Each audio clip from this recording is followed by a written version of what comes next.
Hey everyone, Steve Conley here. This is a Patreon-only video where I'm going to be talking about the first episode of The Middle Age and some of the things I think I did right with it.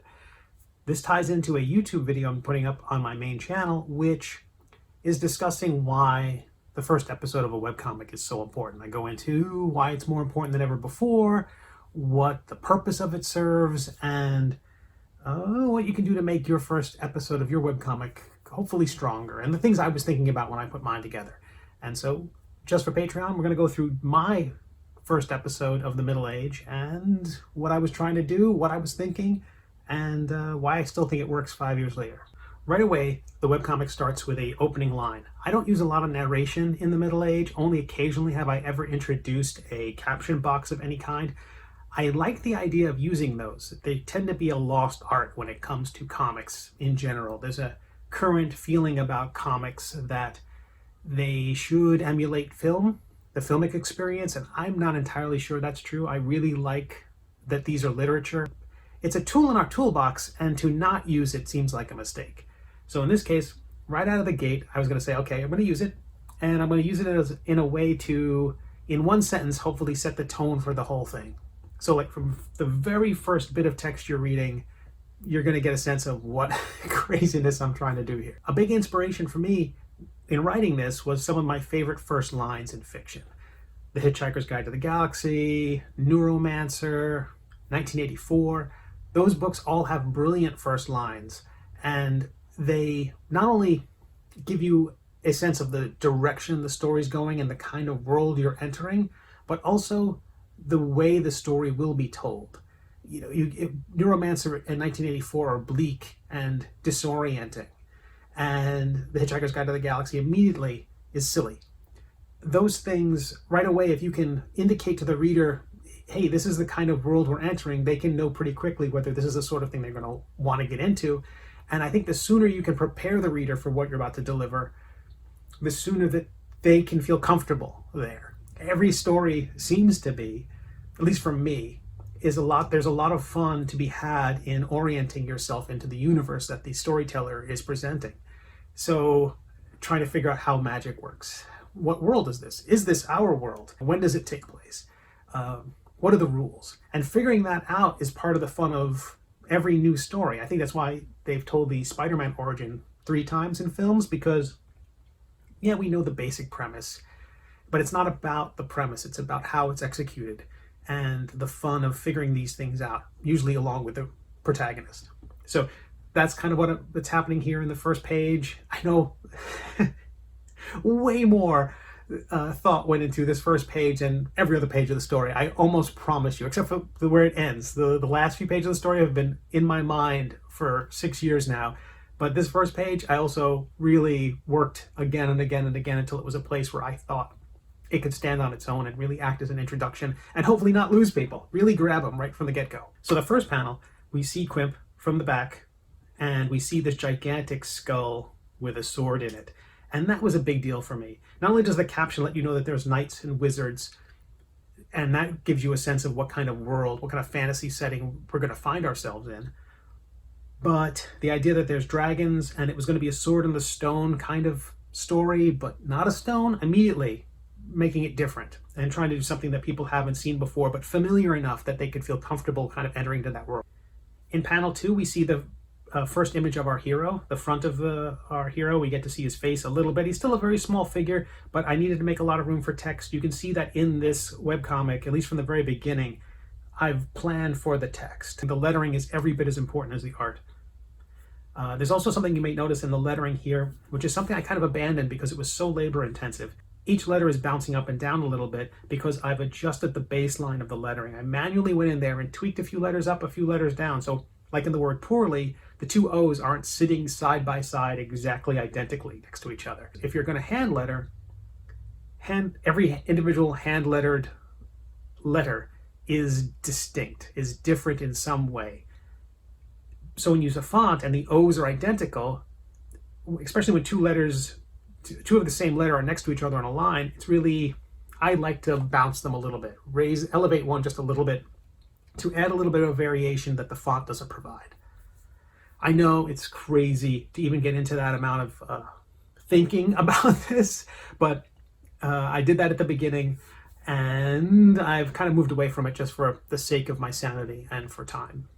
In panel 3, we get a close-up of our hero, and he identifies himself. Again, super important as an introduction to people. That had to happen somewhere in this episode.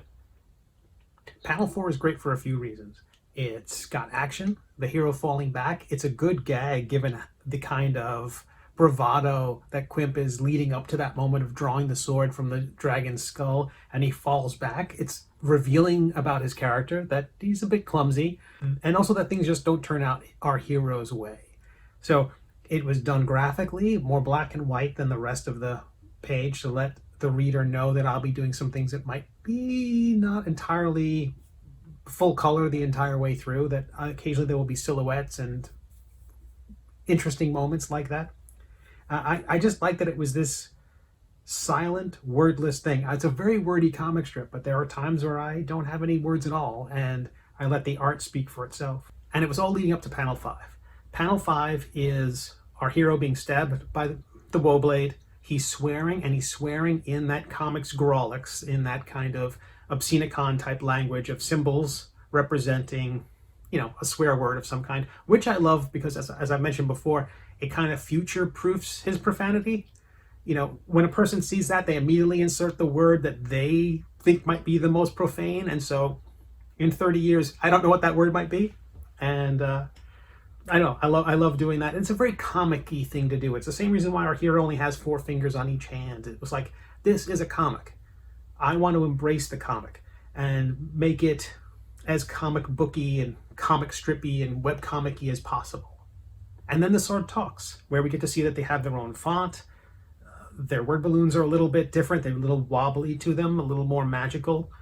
And a few other things I can say about this first episode. Again, a lot of thought went into how this thing was going to start. The panel borders were always this kind of rough-hewn parchment type border.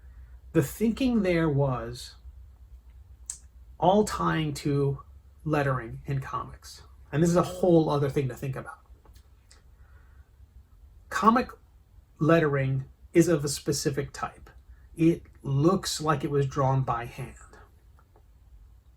And that's super important when drawing the rest of the comic. I think that's one of the reasons why typeset fonts, and again, these are fonts, but typeset geometric mechanical fonts, Helvetica, for instance, and Times New Roman, things like that.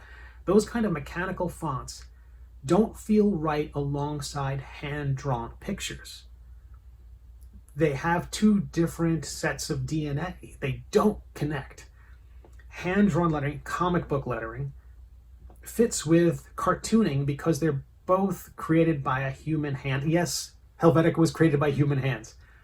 There's a liveliness to it, an organic quality.